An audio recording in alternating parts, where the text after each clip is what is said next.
बिनु सत्संग से विवेक नहीं होता। जब तक जीवन में सत्संग न आए तब तक विवेक नहीं जाता। और ये जो सत्संग है वो बिना हरि की कृपा से नहीं मिलता। आज पता चला महाराज, आपने मेरी आंखें खोल दी। पर अब ये बताओ कि इस कथा को कहाँ किया जाए, इस भागवत को कहाँ अलापा जाए, इसका वाचन कहाँ किया जाए। सनकादियों ने कहा बोले गंगा द्वार समीपे तू तटम आनंद नामकम।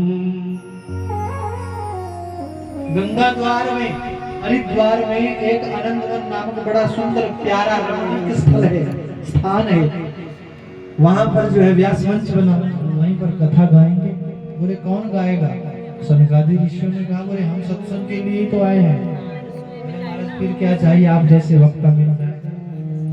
तब जो है सारा समीकरण यहाँ पर बनाया और सारे समीकरण को बना करके यहाँ पर देवर्षि नारद जी ने गंगा के पावन घाट पर बढ़िया व्यास मंच बनाया। बहुत अच्छी व्यवस्था नहीं थी वहां। जानते हो व्यासपीठ कैसी बनाई? तो गंगा का कोमल कोमल बालू इकट्ठा कर दिया, रेत, उसका एक चौंतरा जैसा बना दिया, चबूतरा जैसा। और उस गंगा के कोमल कोमल बालुका पर जो है देवर्षि नारद जी बैठे, भक्ति और ज्ञान वैराग्य का आह्वान किया। तो वृंदावन में यमुना के किनारे बैठे थे। भक्ति ज्ञान और वैराग्य जो है हरिद्वार में पहुंच गए और मुख्य श्रोता यहाँ पर देवर्षि नारद जी बने। भक्ति ज्ञान वैराग्य सामने बैठे। सनकादि ऋषियों ने कथा का वाचन करना प्रारंभ कर दिया। चारों बट ब्रह्मचारी जो है व्यास आसन पर, व्यास मंच पर बैठे और महाराज आसीन होकर के कथा की जो महिमा गाने लगे। सो देवर्षि नारद जी को ऐसा लगे जैसे चारों बट ब्रह्मचारी साक्षात वेदों का अवतार, चारों वेदों का अवतार चार मुनियों के रूप में प्रकट हो गया हो। बोलिए सनकादि ऋषियों की जय। सनकादि ऋषियों ने कथा का वाचन प्रारंभ किया और कथा की महिमा, कथा का महात्म्य गाना प्रारंभ किया। तो एक ही श्लोक में कथा की महिमा का बखान किया।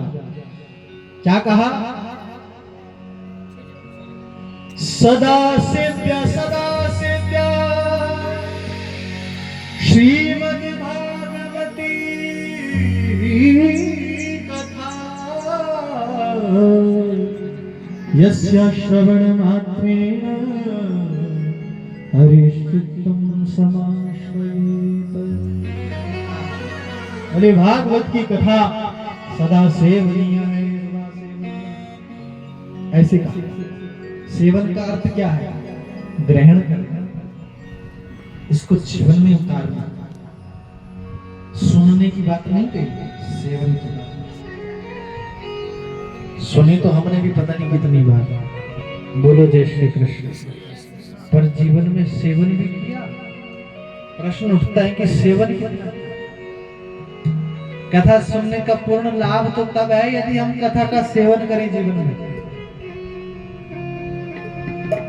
अब जेब में दवाई रखी है, रोग सता रहा है, ये भी पता है कि जो मैंने जेब में दवाई धरी है ये रोग ठीक करती है, परंतु पा नहीं रहे हैं। पता है कि ये दवाई रोग ठीक कर देगी, पर पाना नहीं चाह रहे। इतना जरूर कहेंगे कि अच्छी है दवाई, बहुत बढ़िया, पा नहीं रहे हैं, केवल प्रशंसा।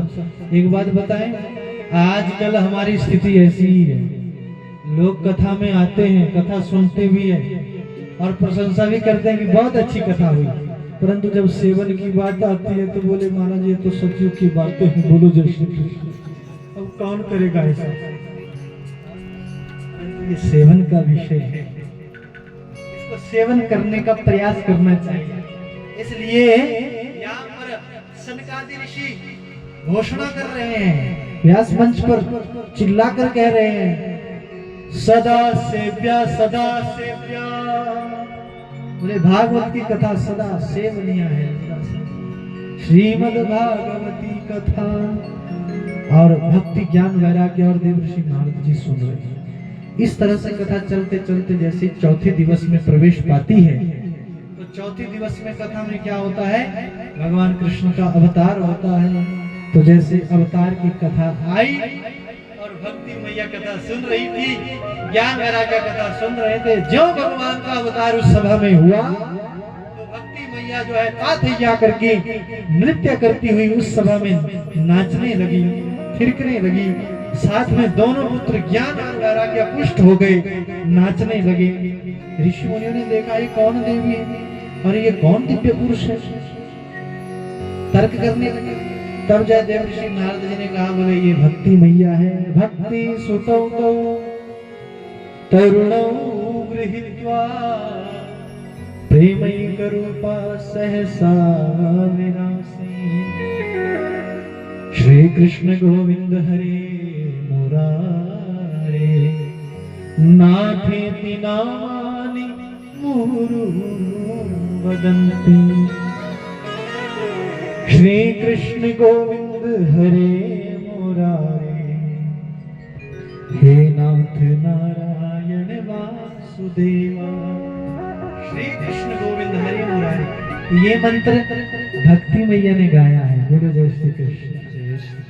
आज भी हम गाते हैं ना इस मंत्र को, तो ये सबसे पहले किसने गाया था ये मंत्र? भक्ति मैया ने। और भक्ति मैया इसी मंत्र, इसी श्लोक पर, इसी नाम पर नृत्य करती है।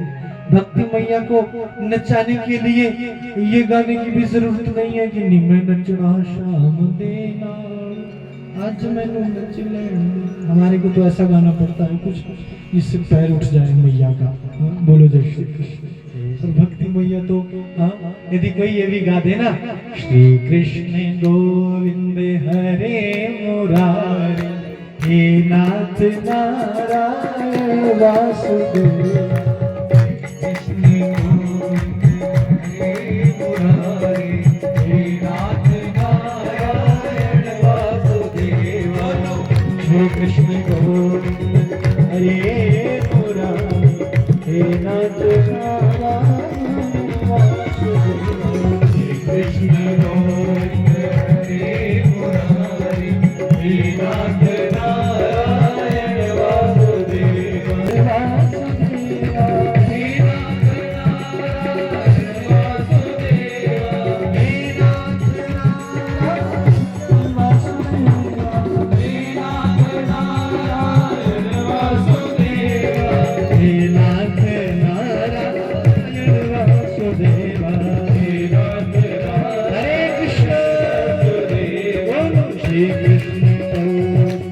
हरे मुरारे हे नाथ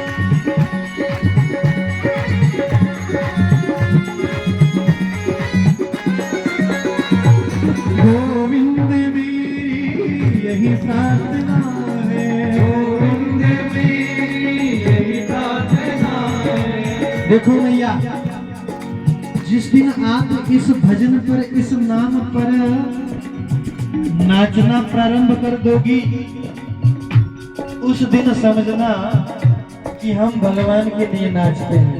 बोलो जय श्री कृष्ण। है ना? क्योंकि मीराबाई जब नाचती थी ना, तो फिर वो नाचने वाले भजन की प्रतीक्षा नहीं करती थी कि कोई नाचने वाला गाएगा तो नाच। नृत्य तो वो है जो केवल भगवान के नाम पर भी नाचने पर विवश कर दे। भक्ति मैया इसी नाम पर नाचती है और क्या गाती है? गोपाल मेरी यही प्रार्थना, गोपाल मेरी यही प्रार्थना है, बोलो नहीं मैं कभी नाम तेरा, बोलो नहीं मैं कभी नाम तेरा। गीत गाते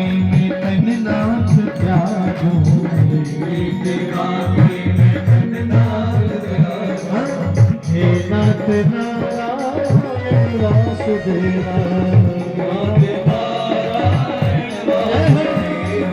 श्री कृष्ण गोविंद हरे मुरारे, हे नाथ नारायण वासुदेवा, श्री कृष्ण गोविंद हरे मुरारे, हे नाथ नारायण वासुदेवा। भगवान का नाम गाया जा रहा था। सब संत जो है आनंद में गा रहे थे। भक्ति मैया ताथैया करती हुई अपने दोनों पुत्र ज्ञान और वैराग्य के साथ थिरकने लगी, नृत्य करने लगी। संतों ने कहा ये कौन देवी है? देवर्षि ने कहा ये भक्ति देवी है। भक्ति मैया ने देवर्षि नारद जी के चरणों में प्रणाम करते हुए पूछा, हे देवर्षि, आपके कारण जो है मेरे दोनों पुत्र तरुण हो गए, स्वस्थ हो गए। अब आप बताओ कि हमें आश्रय कहाँ मिले, हमें स्थान कहाँ मिले? तब देवर्षि नारद जी ने कहा, देवी, संतों के भक्तों के हृदय में तुम्हारा नित्य वास हो, इसलिए भक्ति का स्थान कहाँ है? भक्त के हृदय में। बोलिए भक्ति मैया की जय। संतों के हृदय में। और जहाँ अहेतु की भक्ति होती है वहीं पर ज्ञान वैराग्य रहते हैं। ये वरदान भक्ति मैया को दिया। और ऐसे ही कथा के क्रम में सनकादि ऋषियों से देवर्षि नारद जी ने चलते चलते एक प्रश्न पूछा, महाराज, जिस भागवत धर्म को आप हमें सुना रहे हो, आप कृपा करके बताओ कि इस कथा को सुनकर के कौन कौन से शुद्ध हुआ, कौन कौन से मनुष्य जो है तर गए। के विशुद्धंति वदन्तु मह्यम सप्ताह यज्ञेन कलौ कथामयेन। इस कथा से, इस सप्ताह यज्ञ से कौन कौन लोग पवित्र हुए? प्रश्न पूछा। कोई पापी भी तरा? यदि कोई धर्मात्मा पुण्यात्मा कर गया तो कोई बड़ी बात नहीं है, परंतु कोई ऐसी कोई कथा सुनाओ जिससे इस कथा को सुनकर के पापी भी तरा हो। तब जो है यहाँ पर सनकादि ऋषियों ने कहना प्रारंभ किया। ध्यान से सुनो देवर्षि, आपको बहुत सुंदर इतिहास सुनाता हूँ। तुम पापियों की बात कहते हो, हम तो कहते हैं कि ये मानवा पाप कृतस्तु सर्वदा दुराचार रता विमार्गगा। ये मानवा पाप कृतस्तु सर्वदा सदा दुराचार रता विमार्गगा। क्रोधाग्नि दग्धाः कुटिलाश्चकामिना सप्ताह यज्ञेन कलौ पुनन्ति ते। देवर्षि नारद जी से सनकादि ऋषि कहने लगे, सुनो देवर्षि, जो मनुष्य सारा जीवन भर पाप कर्मों में लगा रहा,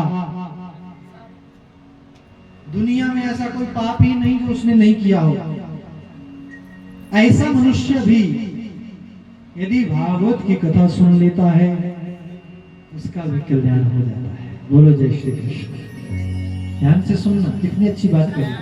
भागवत का सामर्थ्य कितना अच्छा है।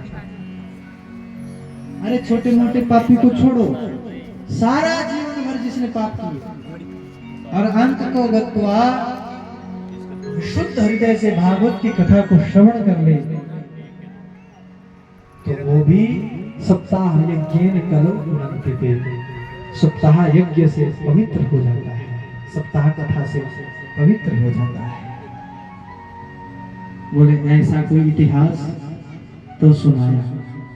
तुंगभद्रा नदी के किनारे, जैसे आप यहाँ सतलुज बहती है, बोलो जय श्री कृष्ण, ऐसे ही तुंगभद्रा नदी बहती है भारतवर्ष में। उस तुंगभद्रा नदी के तट पर एक बहुत ही बड़ा गांव बसता था। उस गांव में 4 वर्णों के लोग रहते थे। ये कथा कहना प्रारंभ किया। देखो अब हमारे पास समय का अभाव है। एक तो इस कथा में हमें 7 दिन मिले हैं, ये पूरा सप्ताह पारायण है। बोलो जय श्री कृष्ण। कहीं कहीं तो